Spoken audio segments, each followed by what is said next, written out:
स्वयं को मिलाकर संसार में सत्य प्रेम करुणा को प्रवाहित करना चाहता हो तो सारा जगत उसके साथ खड़ा हो जाता है। धर्म, अर्थ, काम, मोक्ष में से केवल काम की ही प्राबल्यता से शिव समाधि में विक्षेप करना, इसमें काम का ही अतिरेक था। इसलिए एक बार कामदेव डर गया। किंतु संसार में जीव रूपी शिव जागेगा तो ही उसका अंश धर्म को संरक्षित कर पाएगा।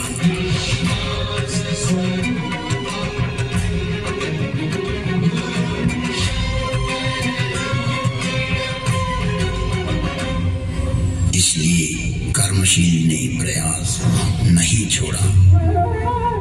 चर अचर जीव में कर्मठ पुरुषार्थ फिर से जागने लगा। जगत को आनंद अनुभव होने लगा। सरोवरों में कमल खिलने लगे, भंवरे गुंजार करने लगे, कीर और कोकिल प्रेम उत्प्रेरक वाणी बोलने लगे। स्वराज नाद विस्तृत होने लगा। जगत तालबद्ध हो नृत्य करने लगा।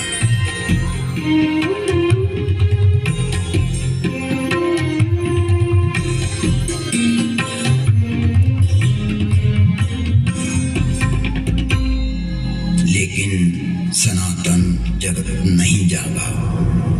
तब काम रूपी पुरुषार्थ ने जगत में व्याप्त शिव रूपी जीव के हृदय में जागृति की अभिलाषा को प्रकट करने के लिए अपने अव्यक्त रूप से वैचारिक पुरुषार्थ को उत्पन्न किया। अपनी चेतना से शिव के हृदय में जागृति का ज्वार उत्पन्न किया।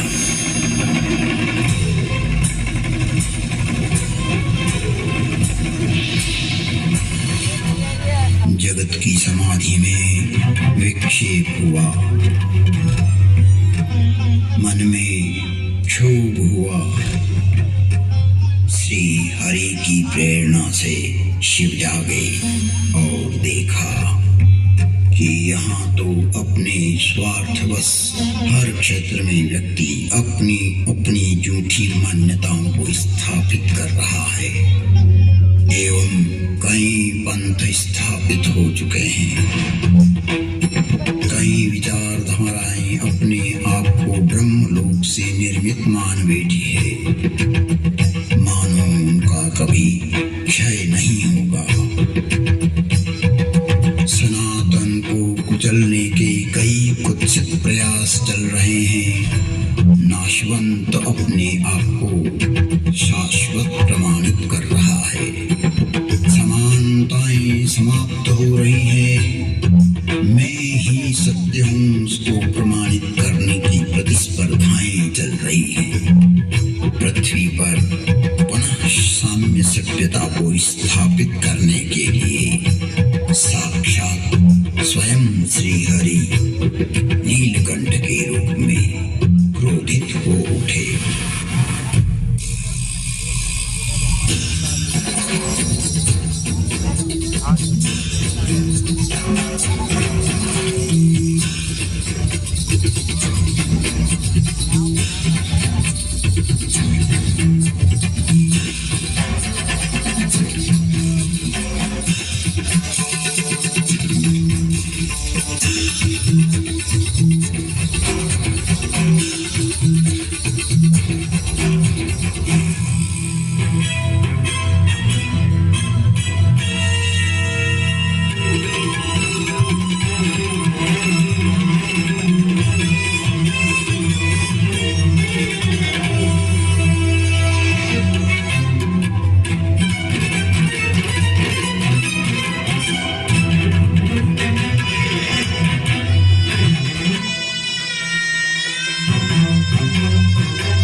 बिजलियां घनघोर आकाश में चमकने लगी, नक्षत्र हिलने लगे, ज्वालामुखी फटने लगे, आकाश में कड़ाके बोलने लगे।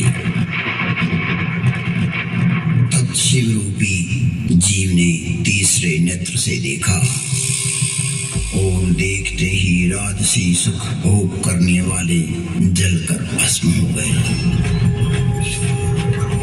जगत में हाहाकार मच गया, दमनकारी उदास हो गए, स्वराजवादी सुखी हो गए, लोलुप लोग भोग सुख के बिना व्याकुल हो गए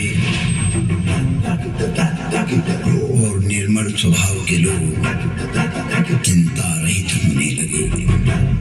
जब कर्मवीर पुरुष ने जीव के अंदर सो रहे शिव के अंश को जागृत किया तो स्वार्थी लोग निराश हो गए, अपना पंथ प्रचारित करने वाले उदास हो गए। सनातन जब जागा तो लोगों की भ्रांतियां समाप्त होने लगी, उन्हें सत्य समझ में आने लगा तो विकृत पंथवादियों का नाश हो गया। आशुतोष शिव ने कर्म रूपी पौरुष को जगत कल्याण के लिए किए गए प्रयत्न से प्रसन्न होकर कामदेव को एक वरदान दिया।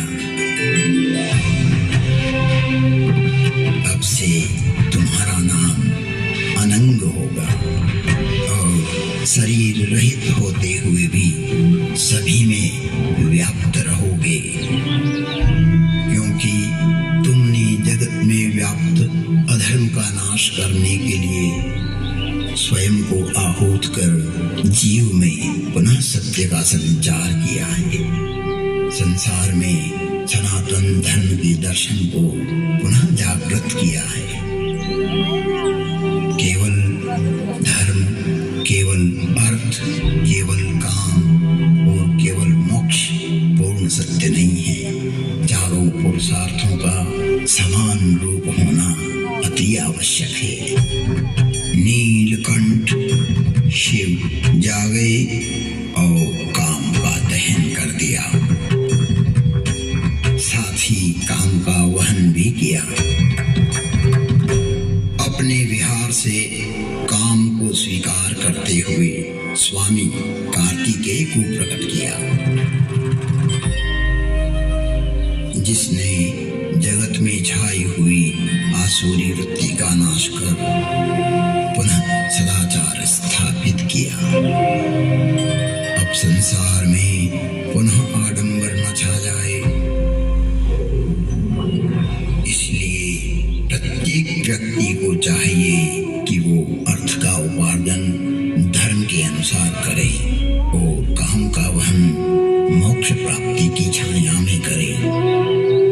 चारों पुरुषार्थों का सम्यक वहन करते हुए समाज को जागरूक रखें। यदि अब यह सनातन धर्म सो गया तो काम सदैव बचा नहीं है कि जो पुनः जीव के अंदर बैठे शिव की समाधि को भंग कर उसे पुनः प्रेरित करेगा। अर्थात उठो, जागो और जानकार श्रेष्ठ पुरुषों के सानिध्य में ज्ञान प्राप्त करो।